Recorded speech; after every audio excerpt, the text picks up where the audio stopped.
Assalamualaikum warahmatullahi wabarakatuh. Perkenalkan, nama saya Sri Indrawati dari jurusan Asuransi Syariah semester 5 kelas B dengan nomor induk mahasiswa 1914354. Di sini saya membuat video untuk menjawab kuis dari mata kuliah Aktuaria. Yang ke-1, jelaskan sejarah mengenai asuransi syariah di Indonesia. Sejarah asuransi syariah di Indonesia tidak terlepas dari sejarah asuransi di dunia. Konsep asuransi syariah berasal dari budaya suku Arab dengan sebutan Al-Aqilah hingga zaman Nabi Muhammad. Konsep tersebut tetap diterima dan menjadi bagian dari hukum Islam.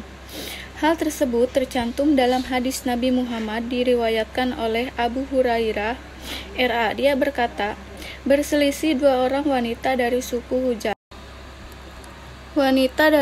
Hujail, kemudian salah satu wanita tersebut melempar batu ke wanita yang lain, sehingga mengakibatkan kematian wanita tersebut beserta janin yang dikandungnya.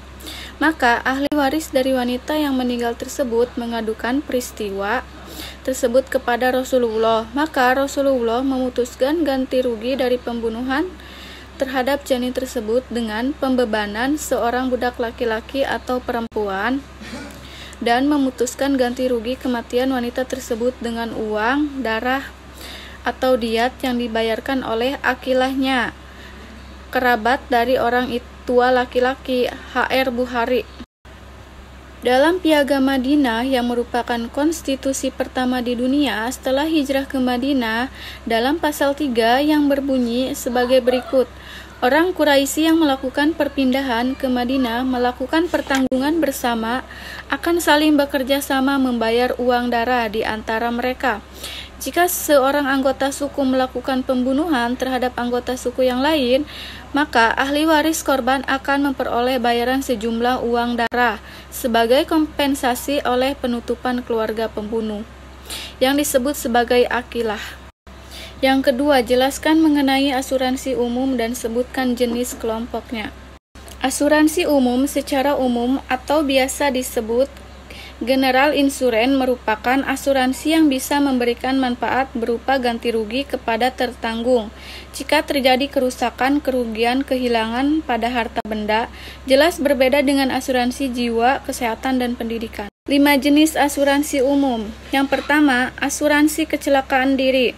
Jenis asuransi umum yang pertama ini akan memberikan perlindungan terhadap kerugian ekonomi yang dialami oleh tertanggung akibat kecelakaan. Yang kedua, asuransi kendaraan bermotor.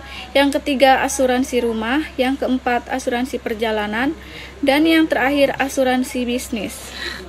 Yang ketiga, jelaskan mengenai asuransi jiwa. Asuransi jiwa merupakan asuransi yang bertujuan menanggung orang terhadap kerugian finansial tak terduga yang disebabkan karena meninggalnya terlalu cepat atau hidupnya terlalu lama. Mungkin cukup sekian video dari saya, kurang lebihnya mohon maaf. Wassalamualaikum warahmatullahi wabarakatuh.